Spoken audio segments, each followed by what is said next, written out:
Proses kerja penghasilan Smartcoin 2.0. Aktiviti pertama, mengukur dan menanda slot shilling dan slot kunci. Ukur bahagian slot shilling dan slot kunci pada tong gas. Slot shilling bersaiz 4 cm kali 0.5 cm. Slot kunci 11 cm kali 9 cm.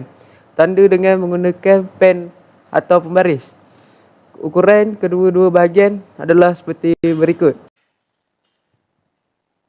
Proses kerja kedua adalah memotong bahagian yang ditanda iaitu slot shilling dan slot kunci.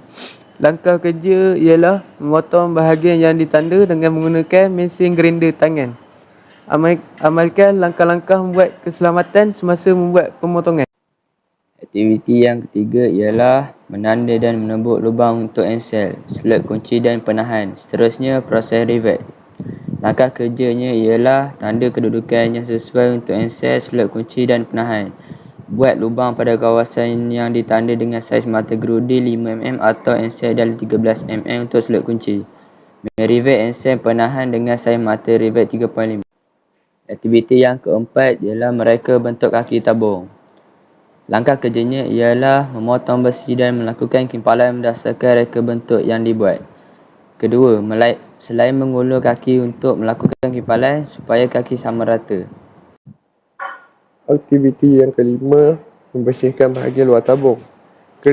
Langkah kerjanya ialah menggosok dengan kertas pasir. Yang kedua, membersihkan bahagian luar dan dalam dengan air dan keringkan. Yang ketiga, menjemur di tempat panas pada luar bengkel untuk mengecat tabung tersebut.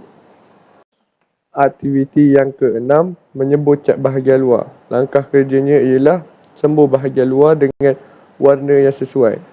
Yang kedua, pastikan bahagian penutup kunci yang ditutup sebelum semburan.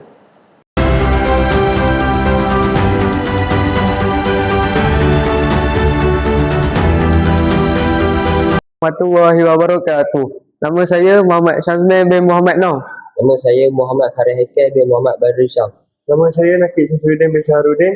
Kami pelajar PITM akan membentangkan hasil inovasi 3R kami iaitu Smartcoin 2.0.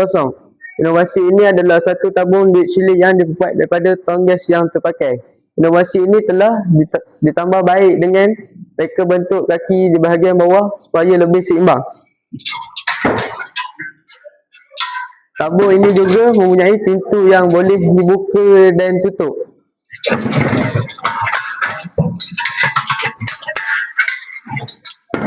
Kami mengambil masa 5 hari untuk menyiapkan projek ini. Setakat ini kami telah menerima 4 tepahan daripada guru sekolah kami yang berminat dengan Smartcoin 2.0. Projek ini juga adalah satu usaha kami menjayakan program 3R di sekolah.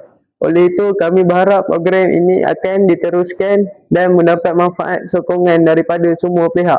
Manfaat bersama. Sekian, terima kasih. Bye.